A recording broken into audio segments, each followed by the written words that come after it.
আজকের ভিডিওতে এমন একটা TP-Link C6 রাউটার দেখাবো যেটাতে পাওয়ার দেওয়ার পর একটাও এলইডিও জ্বলছিল না। বাইরে থেকে মনে হবে যে পুরোপুরি ডেড, কিন্তু মজার বিষয় হচ্ছে ভেতরের প্রায় সব পাওয়ার ভোল্টেজ ঠিক ছিল। তাহলে আসলে সমস্যা কোথায় ছিল? শেষ পর্যন্ত কি রাউটারটি সচল করা সম্ভব হয়েছে? আজকের ভিডিওতে পুরো বিষয়টাই দেখাবো। আসসালামু আলাইকুম, আপনারা দেখছেন সার্কিট স্পার্ক অথবা ইলেকট্রনিক্স ইনসাইট বাংলা। আজকে এসেছে 365 নাম্বার পার্সেলের ভিতরে আছে একটি TP-Link C6 রাউটার, সাথে একটি অ্যাডাপ্টারও দিয়েছে। কিন্তু মজার বিষয় হচ্ছে সমস্যাটা ঠিক কী সেটা লিখে জানানো হয়নি। তো প্রথমেই রাউটারটিতে পাওয়ার দিলাম, কিন্তু অবস্থা দেখে একটু অবাকই হলাম। রাউটারের কোনো এলইডি জ্বলছে না, একদম পুরোপুরি ডেড অবস্থায় রয়েছে। এখন এমন অবস্থায় অনেকেই সরাসরি ধরে নেন যে রাউটারটা শেষ, এটা বাতিল। কিন্তু ইলেকট্রনিক্সে বাইরে থেকে যা দেখা যায় সবসময় সমস্যাটা সেটা হয় না, ভিতরে ভিন্ন হতে পারে। তো তাহলে রাউটারটি খুলেই দেখা যাক।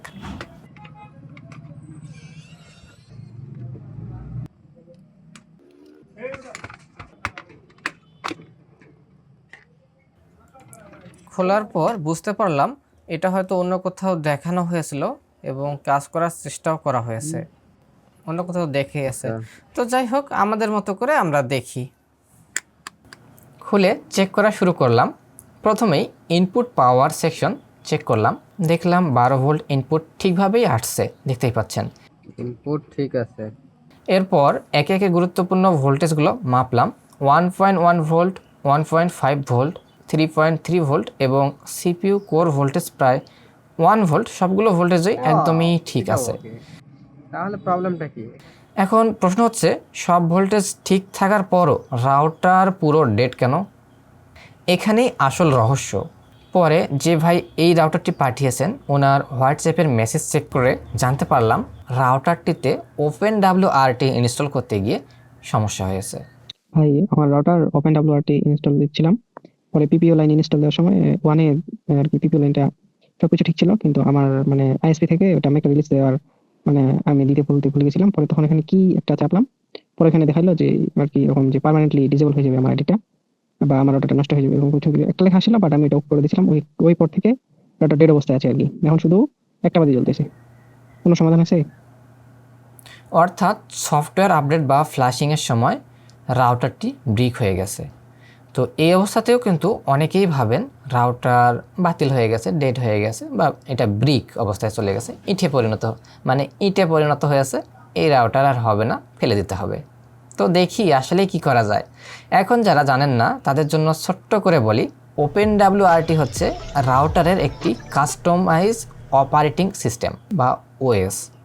এটা ব্যবহার করে অনেক অ্যাডভান্স ফিচার পাওয়া যায়, কিন্তু ভুল ফাইল বা ভুল ভার্সন অথবা ফ্ল্যাশিংয়ের সময় সামান্য সমস্যা হলেও রাউটার পুরোপুরি ডেড হয়ে যেতে পারে এবং কোম্পানিগুলো OpenWRT ইনস্টলে কিছু বাধাও প্রদান করে।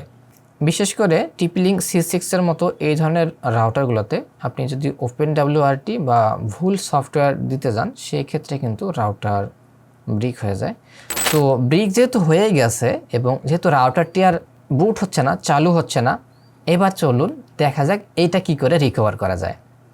যেহেতু রাউটারটি আর বুট হচ্ছে না, তাই এবার SPI মেমোরি চিপ খুলে সরাসরি ডাম্প ফাইল রাইট করতে হবে।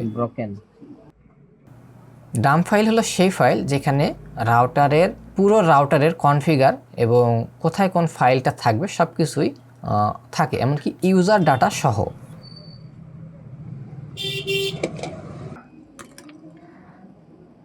তো খুব সতর্কভাবে মেমোরি চিপটি বোর্ড থেকে খুলে নিলাম, এরপর সুন্দরভাবে পরিষ্কার করে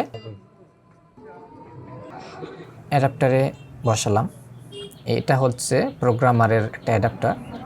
তারপর আমার কাছে থাকা প্রোগ্রামারে কানেক্ট করলাম। এবার TP-Link C6 ভার্সন 3.20 এর অফিসিয়াল স্টক ডাম্প ফাইল, এটা আমার সংগ্রহে পূর্ব থেকে আছে, এই ফাইলটা রাইট করে দিলাম। তো এবার চিপটা সুন্দরভাবে আবার বোর্ডে সোল্ডার করে দিয়ে দিচ্ছি।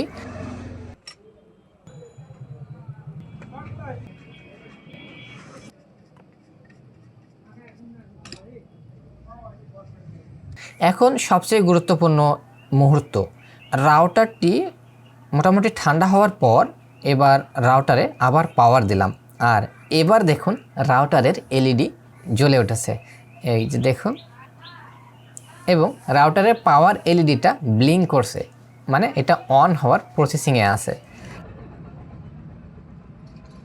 এবং কিছুক্ষণের মধ্যেই দেখুন রাউটারটি চালু হয়ে গেছে, ফার্স্ট, সেকেন্ড এবং থার্ড তিনটা এলইডি জ্বলে উঠেছে, এবং রাউটারের ওয়াইফাই এসএসআইডি দেখা যাচ্ছে, তবে এখানে আইডিটা একটু ঘিসিবিজি নামে চলে এসেছে, তাই না? এর কারণটা বলি, আমি আপনাদেরকে বলেছি যে ডাম্প ফাইল হচ্ছে সেই ফাইল যেখানে ইউজার ডাটা থাকে। তো যেই রাউটার থেকে আমি ডাম্প ফাইলটা সংগ্রহ করছিলাম সেখানে যে ইউজার নেম লেখা ছিল, এসএসআইডির ইউজার নেম, সেইটাই মূলত সেটা চলে এসেছে। আর এখন করতে হবে রাউটারটা রিসেট, তাহলে এটা ফ্যাক্টরি মোডে চলে যাবে। তো রিসেট বাটন চেপে ধরে রাউটারটি আমি রিসেট করে দিলাম। এরপর দেখুন রাউটারের ওয়াইফাই এসএসআইডি নাম চলে আসছে টিপি লিঙ্ক নামে, 2.4 গিগাহার্টজ এবং 5 গিগাহার্টজ দুটোই। মানে ওপেনডব্লিউআরটি দিতে গিয়ে যেটা পুরোপুরি ব্রিক হয়ে গিয়েছিল এই রাউটারটি, সেটাকে আবার টিপি লিঙ্কের স্টক রমে ফিরিয়ে আনা সম্ভব হয়েছে। আসলে অনেকেই নতুন নতুন ফিচারের আশায় কাস্টম ফার্মওয়্যার ব্যবহার করতে চান, কিন্তু আপনি যদি প্রফেশনাল বা অ্যাডভান্স ইউজার না হন, তাহলে আমার ব্যক্তিগত পরামর্শ থাকবে স্টক ফার্মওয়্যারেই থাকুন। মানে আপনি যে কোম্পানির রাউটার কিনেছেন সে কোম্পানি আপনাকে যেরকম ইউজার ইন্টারফেস দিয়েছে, অর্থাৎ যেরকম ওএস দিয়েছে রাউটারের ভিতর, আপনি সেটাই ব্যবহার করুন, সেটাই আপনার জন্য বেটার হবে। কারণ হচ্ছে বর্তমান সময়ে বেশিরভাগ সাধারণ ব্যবহারকারীদের জন্য স্টক রমটাই যথেষ্ট স্টেবল এবং সিকিউর। এতে স্টেবিলিটি ভালো থাকে এবং ব্রিক হওয়ার ঝুঁকিও অনেক কম। অবশ্য যারা নেটওয়ার্কিং নিয়ে প্রফেশনালি কাজ করেন তারা ওপেনডব্লিউআরটি এর ব্যবহার এবং রিস্ক দুটোই ভালোভাবে জানেন। তো এখন আসলে আপনাদের মতামত কি?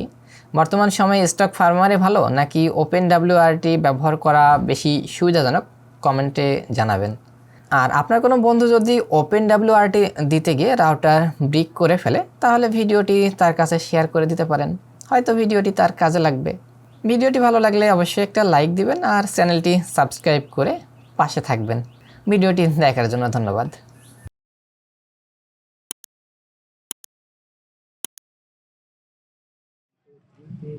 ভাই আপনার রাউটার ওকে, এটা লাইনে চেক দেওয়ার জন্য রাখা আছে, আপনি দেখে নেন, আপনাকে দেখিয়ে দিচ্ছি। রাউটার আপনার চালু হয়ে গেছে এই যে, এবং এটাতে নেট আছে, ল্যান লাইনে অলরেডি, মানে পিসির সাথে কানেক্ট আছে, পিসিতে এই যে নেট চলছে দেখতে পাচ্ছেন ল্যানে। হ্যাঁ, আর এটার ওয়াইফাইটা আমি দেখাচ্ছি আপনাকে। এই হচ্ছে টিপি লিঙ্ক 5 গিগাহার্টজ, আর হচ্ছে টিপি লিঙ্ক C75E যেটা, সেটা হচ্ছে এটা 2.4 গিগাহার্টজ। আলাদা আলাদা ফ্রিকোয়েন্সি দুইটাই দেওয়া আছে। স্মার্ট কানেক্ট এর মধ্যে করা নেই। স্মার্ট কানেক্ট করলে একটা নেটওয়ার্ক পাবেন।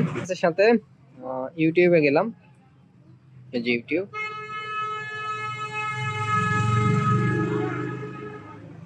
ইউটিউব চলে আসছে, ইউটিউব তো চলছে দেখতে পাচ্ছেন।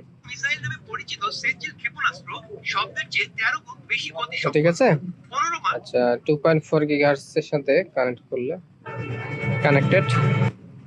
ইরান ইসরায়েল যুক্তরাষ্ট্র মধ্যপ্রাচ্যে চলমান 18 তো ঠিক আছে।